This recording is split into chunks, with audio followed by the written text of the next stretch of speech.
You know how this kind of started, I think? What I thought about it is they moved part of their corporate offices from St. Louis to New York City. Yeah, they did. Okay?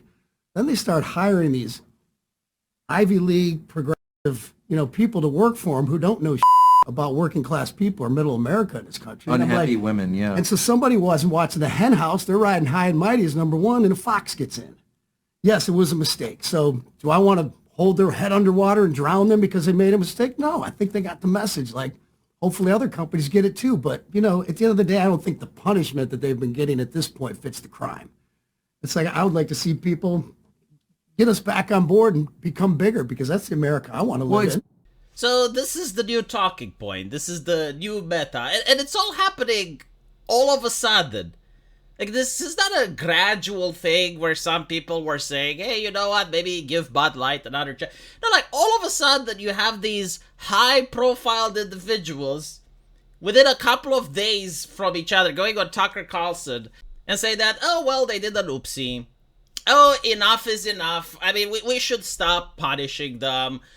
We need to feel sorry for them. Like, unironically, this is a talking point that I see on Twitter. Like, we as Christians need to forgive. And I'm thinking, like, did I miss something? Because I thought that Christians wouldn't really encourage an alcoholic company. A company that gives liver disease to people.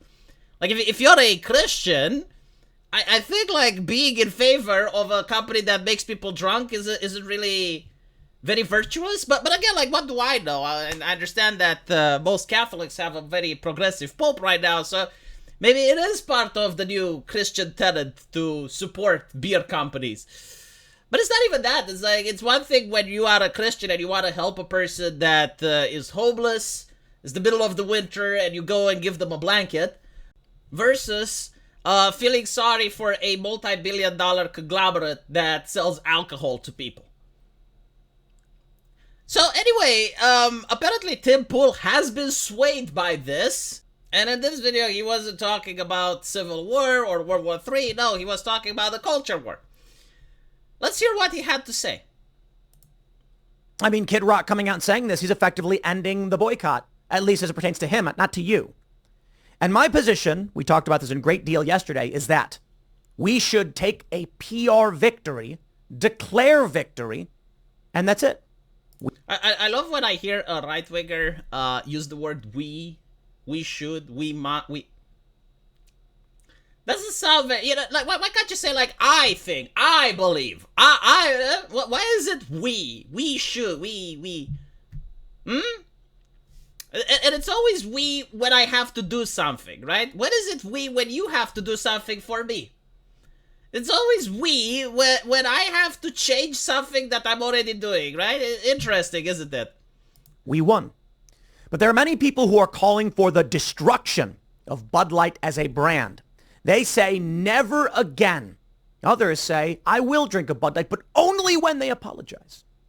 Now, my argument, I would say, is substantially more tactful and less emotionally satisfying. But I agree with Kid Rock and I agree with Dana White. But more importantly, I agree with Sean Strickland. The big move came when Dana White accepted a massive sponsorship deal from Bud Light to the tune of $105 million. Many of us were very upset about this. We said, why are you accepting money from this company that got woke, went broke, and continues to sponsor Pride events? Well, of course, Dana White said, we're going to take the money. It's the best deal ever, blah, blah, blah. Sean Strickland, MMA champion, said, Bud Light is now sponsoring everything I say. And then he went off to say a whole bunch of anti-woke things. And I like it. I think he's right. Oh my God. Oh, Dios mío.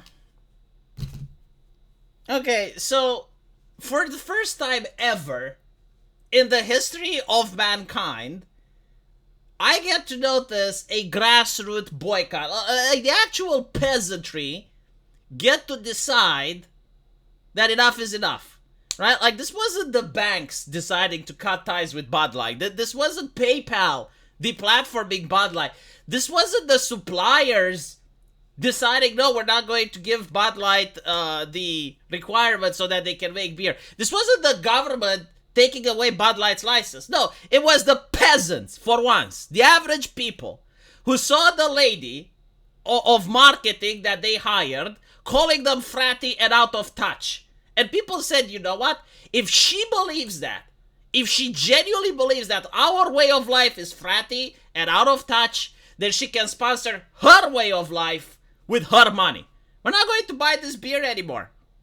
And for the first time ever, they realized, oh my God, you know, like if we're a company, maybe we should stop being political. Maybe we should stop being antagonistic to our customers. Maybe we should stop being spiteful and hateful to other people's way of life, because it's none of our fucking business. We're supposed to sell stuff. We're not politicians. We're not activists. We're supposed to make money. We're supposed to focus all of our efforts, all of our resources into making a better product. And if we don't, we can end up as Bud Light. If we have a political statement, if it's a right-wing political statement, the left is going to come for us. If it's a left-wing political statement, the right is going to come for us. So how about we shut the fuck up and we just make a product so we don't become Bud Light? And there's a lot of people into the social sciences who have studied this phenomenon. I mean, there are academic papers that are actually discussing this. A lot of people into marketing have been bewildered because all their predictions were wrong. They genuinely believe that the Bud Light protest is going to end.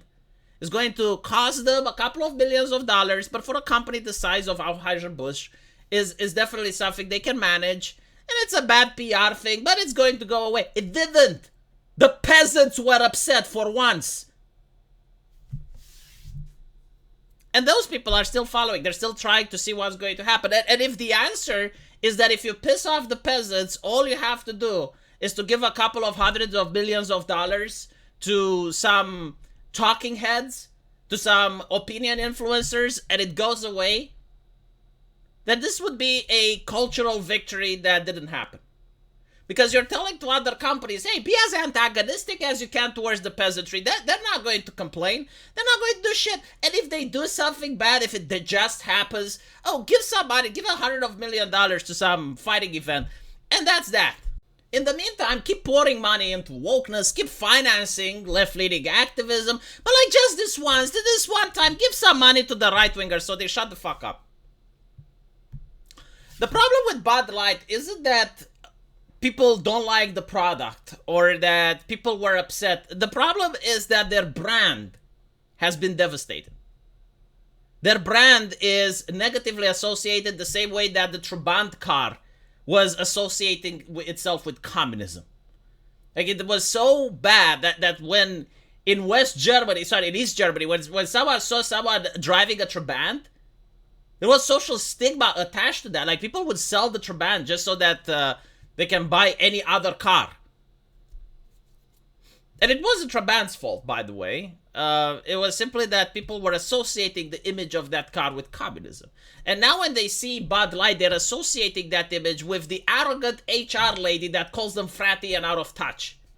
And that thinks that their way of life is incorrect. And that she happens to know a better way of life. That unless you follow it, you're a bad person. So this is the reason why they are terrified. They generally don't know how to do business anymore. And this seems to be like another last-ditch attempt.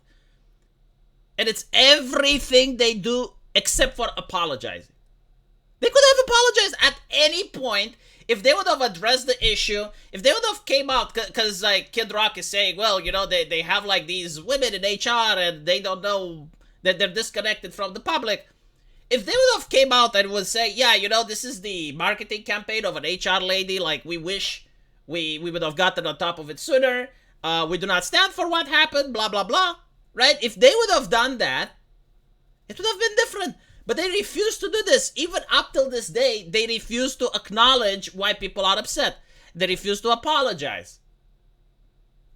Honestly, like the only thing that they could do to make it good would be, as Arch Warhammer said, like show some 90s type commercial where you have like some women in bikinis with big tits, you know, big nice asses, blonde hair, blue eyes to make the people on Twitter freak out. Like they don't have to be hypersexualized because hypersexualized on Twitter means cleavage. No. They have to be super omega hyper level hypersexualized. And all of them need to have a working man as their husband next to them. with 5 kids, not 5 kids. And maybe then people are going to be like, okay, yeah, I see that they're apologizing and they realized who their customers actually are. But unless they do that, it doesn't matter what Kid Rock has to say. It doesn't matter what Dana White has to say. It doesn't matter what Tim Pool has to say. The main problem people have with it is that they have been offended. And we live in a culture where being offended is the worst crime possible. We didn't do this. We didn't write the patch notes, but we are playing the meta. And the meta says that if a company offended you, there is no coming back. You need an apology. Where's the apology? Giving $100 million to some other person is not an apology. Oh my God, well, they're endorsing everything I say. Now, come on. Come on. You know, like the thing with wokeness is that everyone knows the talking points already. It's not like that they're going to say something that no one has heard before. Like, this is such blatant PR thing. Like, the corporations, they're like, okay, well, let's buy out some influencers. Let's give our money to get some talking heads to promote us, and everything is going to go away. And it's up to the public to decide now if it's going to go away or not. Because if this goes away, all the marketing people, all the PR firms, they're going to know what to do next.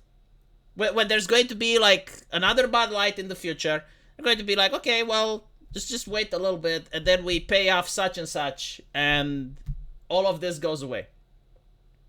Like, don't worry about it. Like, keep funding wokeness. Keep donating to wokeness. You know, 90% of the time, nothing bad happens. But in those 10% chance that it does happen, hire us, and we're fixing it for you. Let me know what you guys think, though. And as usual, I will see you in the comment section. Take care.